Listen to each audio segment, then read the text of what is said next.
여러분 안녕히 주무셨습니까? 가장 빠르게 만나는 글로벌 뉴스 분석 굿모닝 530 글로벌 1부 시작하도록 하겠습니다. 지난 밤사이 미국 증시가 다시 한번 강한 상승과 함께 마감이 됐습니다. 특히 나스닥 시장이 종가 기준으로 다시 한번 사상 최고치의 신기록을 갈아치우면서 마감이 됐는데요. 애플과 마이크로소프트, 아마존과 같은 기술주가 강세를 보였기 때문이었습니다.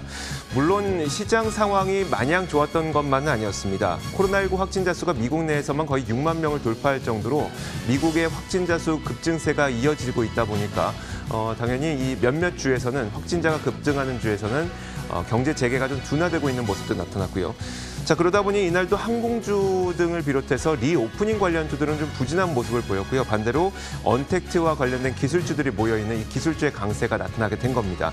다만 트럼프 대통령은 올 가을 학기부터는 학교 재개를 강행할 것으로 보이는데 이것이 물론 논란은 될 수 있겠습니다만 어쨌든 경제를 재개하려는 노력의 일원으로 보이기 때문에 시장의 악재는 아니었습니다.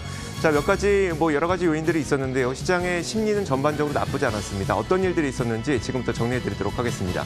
굿모닝 530 글로벌 1부 바로 출발하겠습니다.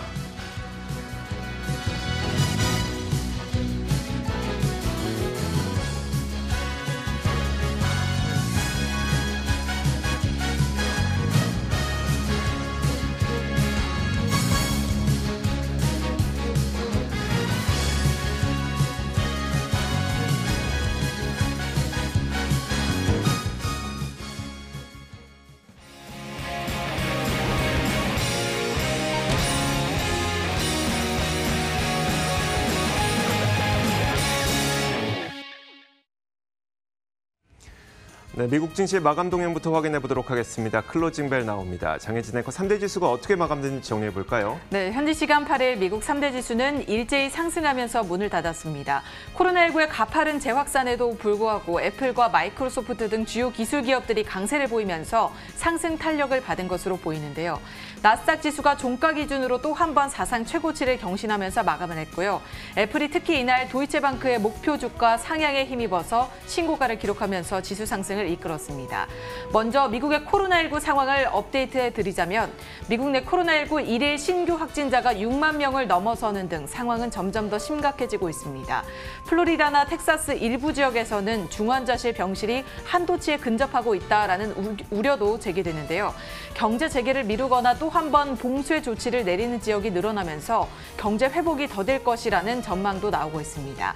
다만 최근 경제 지표들이 양호하게 나와줘서 더블 딥 침체 가능성은 적어 보인다는 분석입니다. 뉴욕 연은의 선임 관계자는 만일 금융시장의 상황이 계속해서 좋아진다면 연준의 회사채 매입 속도가 줄어들 수도 있다라는 가능성을 제기하기도 했고요. 여기에 영국이 최대 300억 파운드 규모의 추가 재정 부양책을 발표하는 등 각국의 경제 부양이 이어지는 점도 시장에 힘을 실어줬습니다. 이런 가운데 중국과 미국의 갈등 요인은 여전히 위험 요인으로 남아 있습니다. 코로나19에 대한 책임과 홍콩, 티베트 문제 등 양국의 갈등 전선이 확대되는 모습이었는데요. 미국 정부는 전날에 미국 외교관과 언론인 관광객의 티베트 지역 방문을 중단시키는 것과 관련해서 여기에 관여한 중국 관리들의 비자를 제한한다고 밝혔습니다. 그러자 중국에서도 티베트와 관련해서 악질적인 행위에 가담한 미국 시민들에 대해서 비자 제한을 가하겠다라고 맞대응에 나서는데요. 일부 외신에서 미국이 홍콩 국가보안법에 대한 보복으로 홍콩의 달러 폐기제를 약화할 방안을 논의하고 있다라는 보도를 내놓기도 해서 양국의 갈등은 더욱 악화될 것으로 보입니다. 여기에 백악관 당국자들이 중국에 대한 추가 제재 가능성을 시사하며 중국 투자 위험성을 경고했다라는 소식까지 전해졌습니다. 보다 자세한 마감 상황도 함께 확인을 해보시죠. 먼저 다우지수 이날 롤러코스터 장세를 보였습니다. 상승과 하락을 반복했는데요. 막판에 상승폭을 키우면서 0.68% 올라 26,067포인트에 거래 마쳤습니다. 이어서 나스닥 지수도 함께 보시죠. 이날 장중 신고가를 경신을 하면서 마감을 했는데요. 막판에 상승 탄력을 상당히 더 받은 것으로 보입니다. 1.44% 올라 1,492포인트에 거래 마쳤습니다. 마지막으로 S&P 500 지수입니다. S&P 500 지수 장중 하락 반전을 잠깐 하기도 했지만 이내 회복하면서 0.78% 상승해 3,169포인트에 거래 마쳤습니다. 이렇게 3대 지수 일제히 상승하면서 이날 장을 마쳤는데요. 상품 시장은 어땠나요? 네, 상품 시장 움직임도 하나하나 살펴보도록 하겠습니다. 먼저 국제 금값입니다. 금값이 1,800달러를 넘어선 이후에 지속적인 상승세를 이틀 연속 이어가고 있습니다. 지난 밤 사이에도 0.5%가량 올랐는데요. 일단 달러 약세가 계속 진행이 되고 있고 또 코로나 확산세가 급격하게 늘어나고 있다 보니까 이런 것들이 안전자산에 대한 선호 심리를 높이고 있다는 분석입니다. 뿐만 아니라 계속 말씀드렸던 것처럼 달러 약세로 인한 이 금값의 상승 이런 것도 영향이 있는 것으로 보이는데요. 지난 밤 사이에 선물 시장에서 0.5% 정도 상승한 채 거래가 되고 있습니다. 1,818.3달러를 기록하고 있는데 이는 최근 들어서 계속 거의 9년 만에 최고 수준의 금값을 유지하고 있는 상태입니다. 자, 이어서 그 5일 국제 유가도 살펴보도록 하겠습니다. 지난 밤 사이에는 국제 유가도 함께 올랐습니다. 휘발유 수요가 개선되고 있다는 분석 때문이었었는데요. 에너지정보청이 이 주간 원유 재고를 발표하게 됩니다. 거기서 나온 내용을 보면 휘발유의 재고가 480만 배럴 감소했고요. 휘발유의 수요가 880만 배럴 증가한 것으로 나타났습니다. 그만큼 이 휘발유에 대한 원유 수요가 늘어나고 있다는 것이 유가를 상승시키는 원동력이 됐습니다. 선물 시장에서 현재 0.6% 올라서 40.87달러에 거래가 되고 있는데 그 한 3월이었었나요? 개파락하기 직전이었었던 41달러는 거의 넘어서지 못한 채 계속 이 상단이 막혀 있는 움직임은 나타나고 있습니다. 자, 이어서 달러 가치도 살펴보도록 하겠습니다. 달러 약세가 계속 진행이 되고 있습니다. 달러 인덱스가 0.4% 내려서 96.47에 움직이고 있습니다. 10년물 국채 금리의 경우에는 큰 변화는 없었습니다. 0.662%를 기록하고 있습니다. 자, 이렇게 상품 선물 시장까지 살펴봤습니다. 글로벌 외신 확인하도록 하겠습니다. 자, 첫 번째 소식부터 한번 살펴보도록 하죠. 네, 이날 이슈가 된 소식이었는데요. 트럼프 대통령이 학교에게 가을 학기에 대면 수업을 진행하지 않는다면 학교들의 자금 지원을 중단할 수도 있다라고 경고했다는 소식이 전해졌습니다. 그는 자신의 트위터를 통해서 독일과 덴마크, 노르웨이, 스웨덴 등 많은 국가의 학교들은 아무 문제 없이 열려왔다면서 민주당은 11월 대선 전에 학교들이 문을 연다면 정치적으로 매우 좋지 않을 것이라고 생각하지만 이는 어린이들과 가족들에게는 반대로 더 안 좋은 상황이 될 수도 있다라고 설명을 했는데요. 그러면서 만일 학교들이 문을 열지 않는다면 펀딩, 즉 이 자금 지원을 중단시킬 수 있다고 덧붙였습니다. 반면에 이에 대해서 쿠오모 주지사는 굉장히 비난을 쏟아냈는데요. 학교 자금 지원과 관련해서는 대통령이 결정할 사안이 아니다라면서 상당히 비판을 했습니다.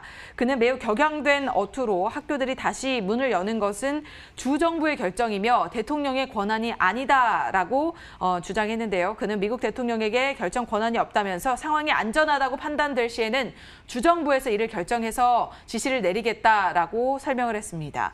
쿠오모 주지사는 공중보건 데이터를 모두 면밀히 검토한 후에 8월에 개학을 할지 말지에 대해서 오는 8월 1일에서 7일 사이에 아마도 결정을 내려서 공식적으로 발표를 하겠다라고 덧붙였는데요. 그러면서 그는 학교 개학이 경제 재개와도 매우 밀접히 관련이 되어 있다라고 설명을 하기도 했습니다. 만일 학교 문이 닫혀 있다면 경제를 실제로 완전히 재개할 수 없다면서 앞으로 코로나19 재확산 상황을 반영해서 여기에 대해서 결정을 해 나가겠다라고 덧붙였습니다. 자, 애플 지도의 데이터에 따르면 최근 코로나19 확진자 수가 다시 크게 늘어나면서 길찾기 요청 건수가 둔화되고 있다고 합니다. 팬데믹에서 벗어나 이제 경제를 정상화하려는 경로에서 경고 신호로 보인다는 CNBC의 분석 기사가 있어서 여러분들에게 소개해드리도록 하겠습니다. 쉽게 말하자면 코로나 확산으로 인해서 사람들이 바깥 활동을 다시 못하게 되고 이로 인해 자동차를 탈 일이 적어지다 보니까 내비게이션으로 길찾기도 검색을 안 한다는 거죠. 그만큼 바깥 활동을 안 하게 되면 소비가 줄어들게 되고 경제 재개 속도는 둔화될 수밖에 없습니다. 자, 몇 가지 그림을 보면서 한번 이야기를 계속 진행해 보도록 하겠습니다. 자, 지금 보시는 이 그림이 바로 이 미국 전역의 길찾기 요청 건수입니다. 가장 위에 있는 것이 자동차 길찾기 요청 건수고 그 다음이 걸어 다닐 때 길찾기 요청 건수입니다. 마지막으로 있는 것이 대중교통의 길찾기 요청 건수인데 대중교통은 이 코로나 팬데믹을 지나고 나서도 많은 사람들이 좁은 공간에 모이는 곳이 대중교통이다 보니까 대중교통을 많이 이용하지 않는 것을 볼 수가 있고요. 그나마 경제 재개와 함께 급하게 반등했던 것이 걸어다니는 길찾기와 그리고 바로 자동차를 타고 다니는 길찾기였습니다. 이런 것들이 이 3월 저점, 미국 증시의 3월 저점과 정확히 같은 시점부터 반등을 하기 시작을 했는데 최근 7월 고점에 비해서 6% 정도 길찾기 건수가 줄어들었다고 하는 겁니다. 이런 것과 더불어서 또 한 가지 살펴보도록 하죠. 자, 지금 보시는 이 그림은 최근 확진자 수가 급증하고 있는 이 지역들의 이 길찾기 요청 건수입니다. 애리조나주, 캘리포니아, 플로리다, 텍사스 이 지역들의 확진자가 굉장히 빠르게 늘어나고 있죠. 이 지역은 특히 이제 미국 내에서도 기름 사용량이 가장 많은 탑3 지역이 포함되어 있기 때문에 이 지역에서 길찾기 요청 건수가 이렇게 막판에 급하게 둔화되고 있다는 점은 분명히 경제 재개 활동이 좀 둔화되고 있다 이런 걸 확인할 수가 있습니다. 증시와 데이터가 동행하는 것을 확인해 봤을 때 최근 왜 다우와 S&P 500이 이렇게 지지부진한지 설명할 수 있는 명확한 데이터였습니다. 네, 다음으로 종목 소식 이어갑니다. 중국의 최대 전자상거래 업체 알리바바의 핀테크사 엔츠가 홍콩 IPO, 즉 상장할 것으로 알려졌습니다. 이 소식에 힘입어서 이날 알리바바의 주가는 9% 가까이 올랐고요. 시간의 거래에서는 약간 빠지고 있습니다만 상당히 이날 좋은 흐름을 보여줬습니다. 소식통에 따르면 2천억 달러가 넘는 우리 돈으로는 240조 원에 달하는 규모의 밸류에이션을 목표로 하고 있다고 전해지고 있는데요. 이로써 엔츠는 중국과 홍콩에서 동시에 주식 거래가 가능해질 것으로 보이고요. 공개 공모에서는 5에서 10% 정도의 주식이 거래될 것으로 보인다고 전해지고 있습니다. 올해 코로나19 여파에 중국 상하이와 홍콩 증시에서 기업 공개가 30% 정도 증가했다라는 소식이 또 덧붙여졌는데요. 반면에 같은 기간 미국에서는 30%, 유럽에서는 47% 정도 줄어들었습니다.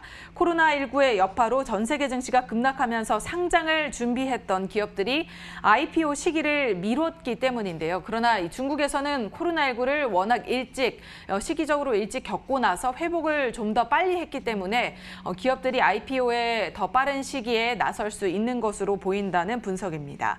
여기에 미국 정부의 규제를 피해서 홍콩 증시에 2차 상장을 하는 중국 대기업이 늘어난 것도 상하이와 홍콩 IPO 시장에 긍정적으로 작용을 했다는 해석들이 나오고 있습니다.